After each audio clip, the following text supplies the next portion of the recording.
I know. I know. But what had happened was, friends, it has been ages. And I apologize for the delay, but we are so back. Hey, beautiful people. My name is Amber Noelle, and this is a Nanny's Life. Welcome back. Missed you lots. We have so much to discuss. I know I just kind of escaped like a thief in the night, but I had some real life stuff to tend to, and we'll talk about that in a minute. But first things first, today is January 14th.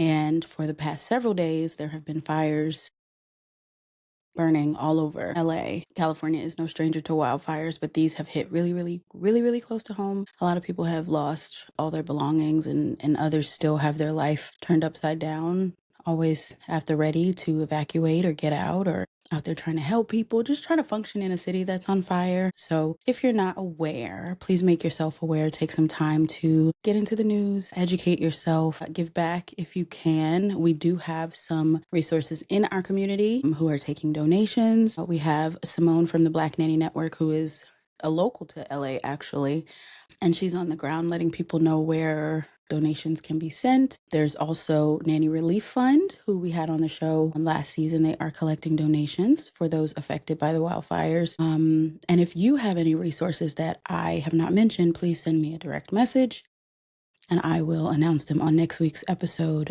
This is unthinkable. And so if you are affected by these LA wildfires, my heart is with you. I'm praying for you. I really hope we get a handle on this thing ASAP. I know they're starting to get containment, but there is still much work to do. And weirdly enough, other communities are still reeling from their own run-ins with natural disasters. If you're not aware, Western Carolina was affected really bad from the hurricanes last year. Cities like Asheville are legitimately still rebuilding. So again, just keep in mind, whenever these things happen, they affect our community as well. Okay? So looking back through the pod, I realized I never really gave a proper introduction of myself as the host and creator of this show.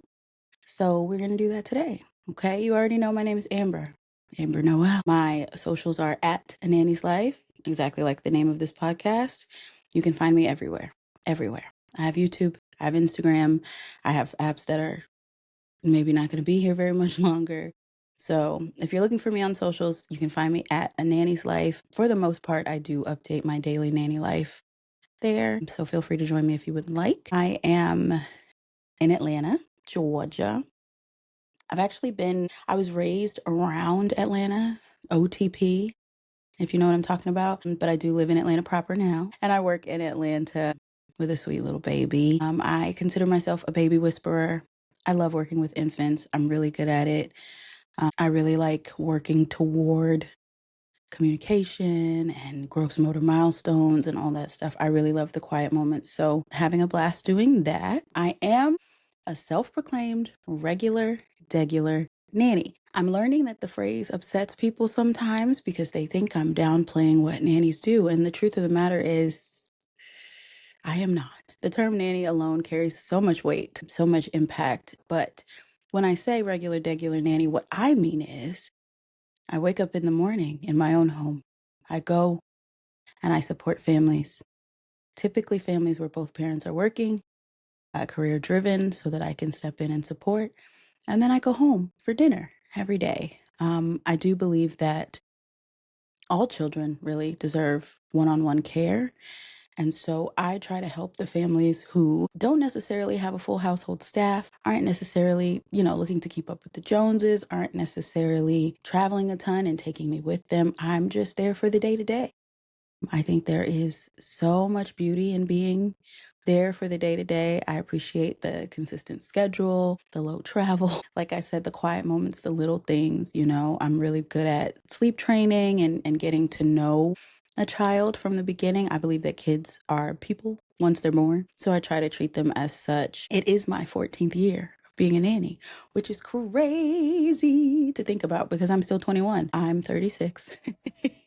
So I've been doing this for almost 14 years. I've worked for so many different types of people. I've worked with so many different types of kids. I feel like I've done single parents. I've done, career-driven working parents. I've done singletons. I've done shares. I've done twins. I've done a lot in the regular nanny sphere. And I love it, honestly. I think that parenting in this day and age is so hard. So hard. And not because children are complicated, but because it takes so much just to take care of your family, right? It takes so much just to show up for friends and family. It just takes a lot. And so a lot of times children are the least of us and the last of us to get that focused attention. So I love to be able to provide that. I love being able to talk through new parenthood with parents because they don't know yet, you know?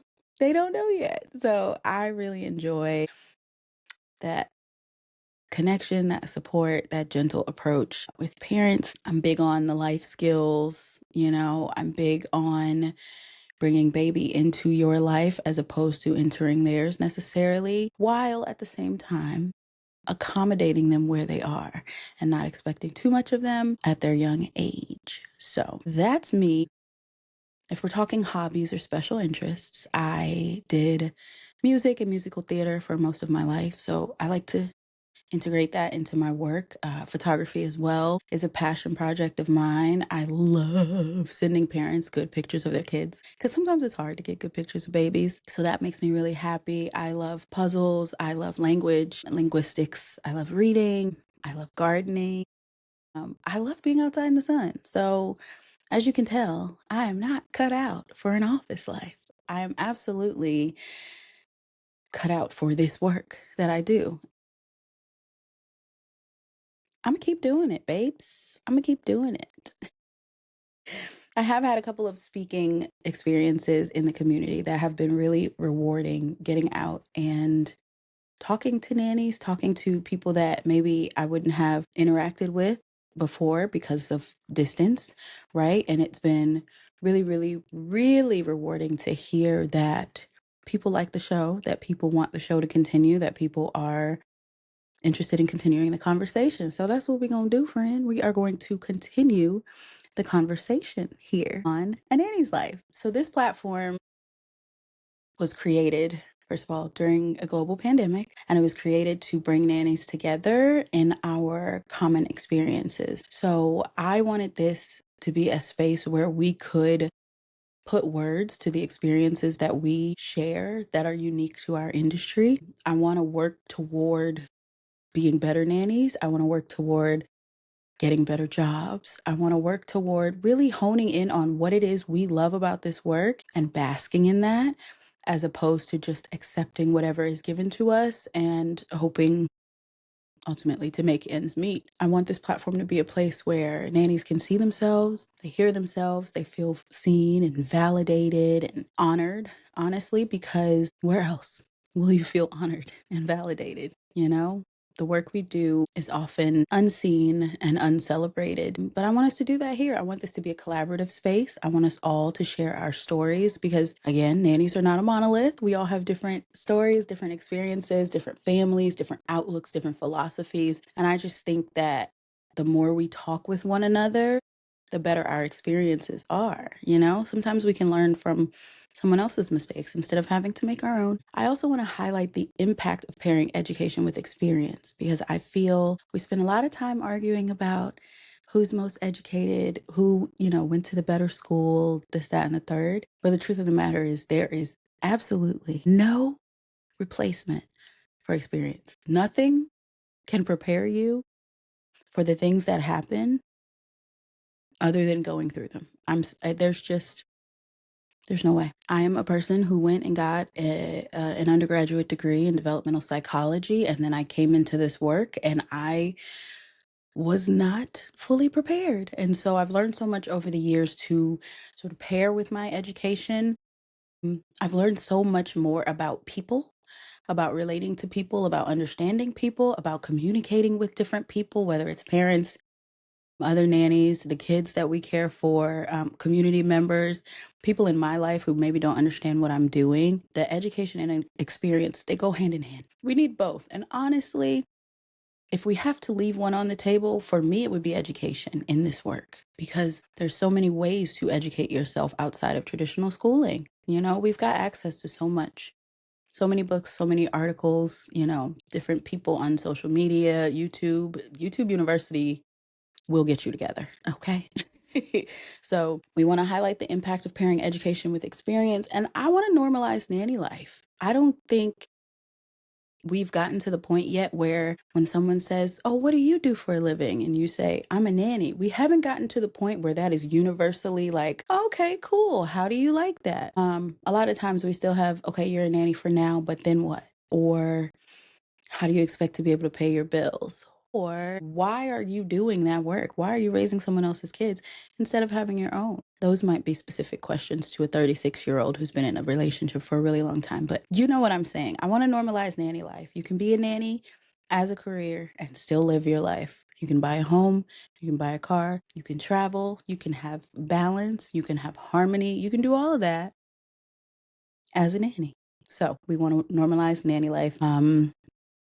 And like I said, give vocabulary to our shared experiences, because sometimes we go through things and we feel like we're the only one going through it. We're the only one who has experienced it. And 9 times out of 10, it couldn't be further from the truth. A lot of this is history repeating itself, and not even just history repeating itself, but just like parallel lives in different households, in different rooms. But because we don't talk about it a lot, we don't know that we're going through the same stuff. So we want to do that and ultimately be better caregivers by including ourselves in the equation. So we're normalizing nanny life.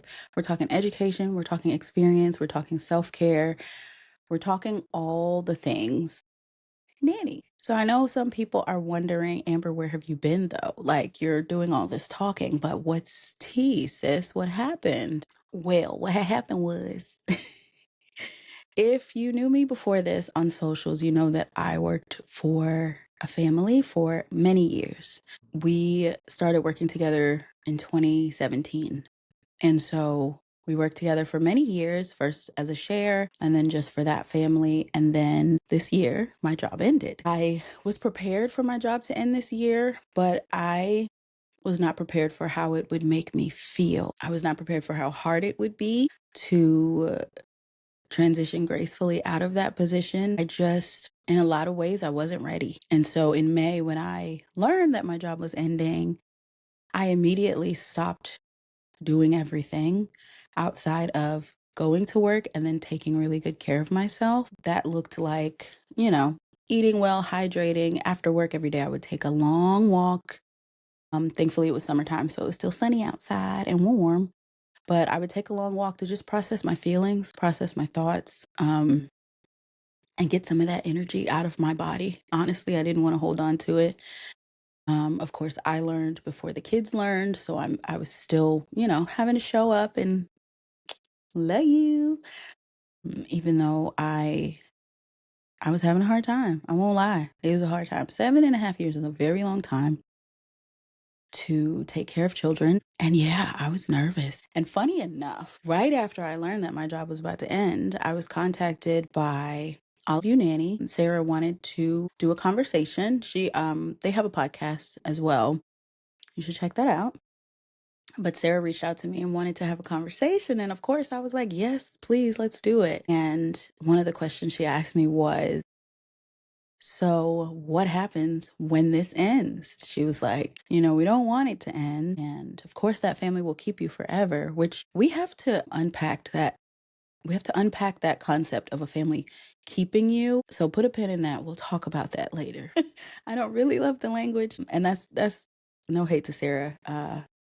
But a lot of us talk like that. So anyway, moving on. She was asking me about, what happens if your job ends tomorrow, not knowing that there was already sort of an end date looming for me. And it was very interesting and I think timely that I got to talk through that without talking about it, if that makes sense. So I got to talk through, the processes. You exit with grace, you look for a new position, you do the best you can, but you make sure that those children know that you love them, that you care about them, that you will be there for them, and you exit professionally. And so that's what I did. I did work with an agency this time around to find a new job, and I'm so grateful. Y'all, I got so lucky. so lucky. I feel like so many nannies have been looking for the right fit for so long, like months and months. And somehow I got really lucky. I went on one interview. Um, and it was a good fit. I wanted to work with them. They wanted to work with me. And so that's what is going on. I've been there almost 6 months now.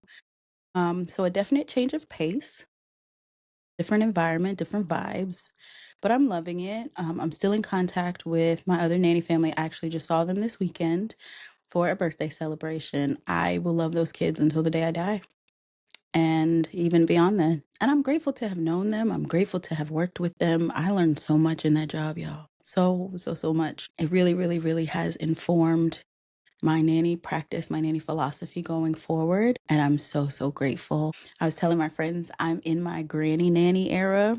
I don't know about you guys, but I used to find it so fascinating how your parent is one way when they're raising you. And then when you have kids and they become a grandparent, then it's like, I'm just here for the fun. I'm just here for the enjoyment. I'm just here to party.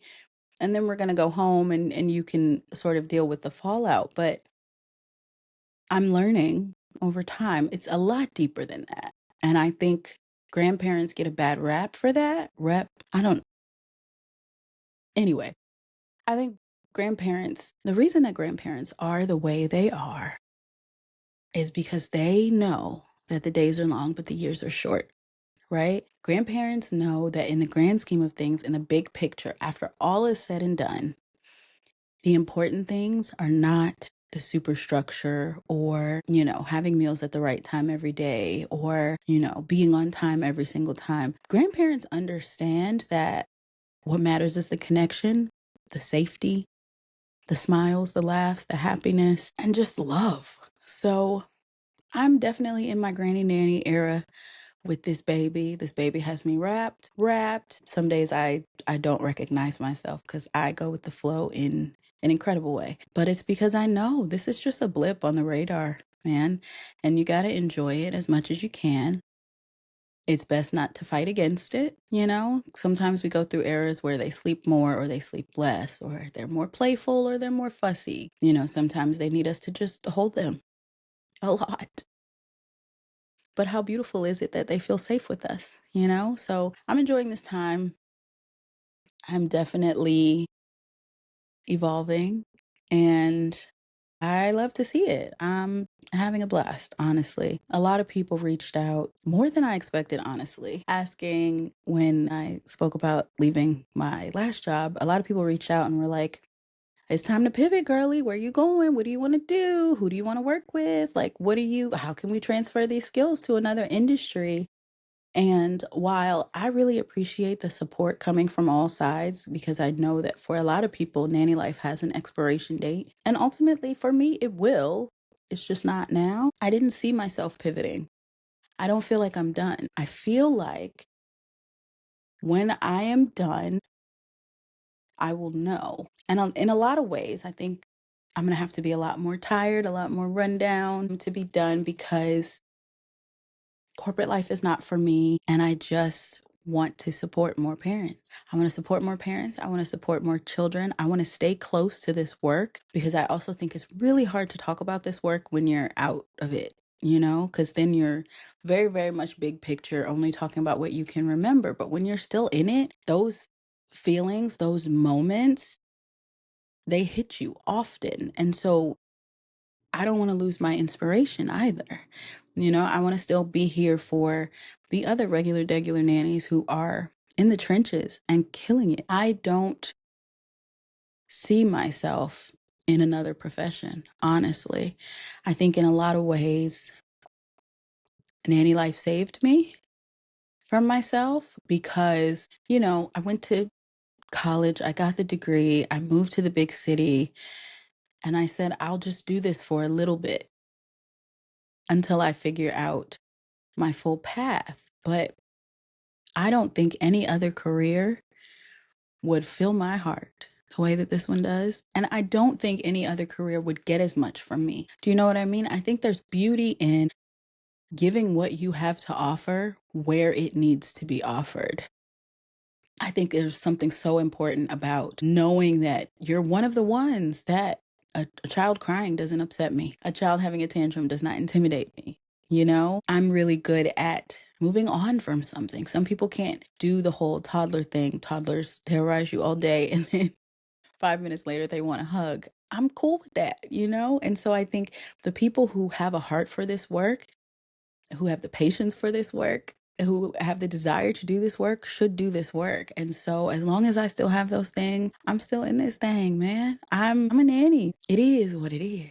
So I hope you guys are ready to hear a lot more from me this year. 2025 is gonna be a good one. We're gonna have a lot of important conversations, a lot of fun conversations, I think. We're going to be doing more solo episodes. So let me know how you felt about this little chat that we just had.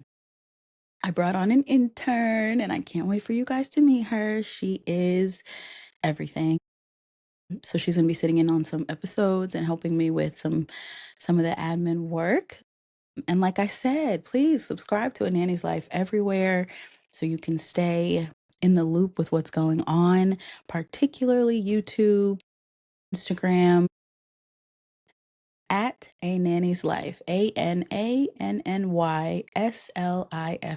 Okay, on all these platforms, and I will be updating you guys on everything. Next time, we're going to talk about transitioning gracefully and get more in depth with the job search process. Like I said, I got really lucky, but people still want to know what process I went through. So I'm excited to share that next time. And I hope you guys have a really, really wonderful week. I know there's so much going on in the world, and you're still expected to, you know, be graceful and be jovial and be the best nanny ever. And despite how you feel on the inside, you will still be the best nanny ever. I already know. You're incredible. You're amazing. And I'm so grateful to be in community with you.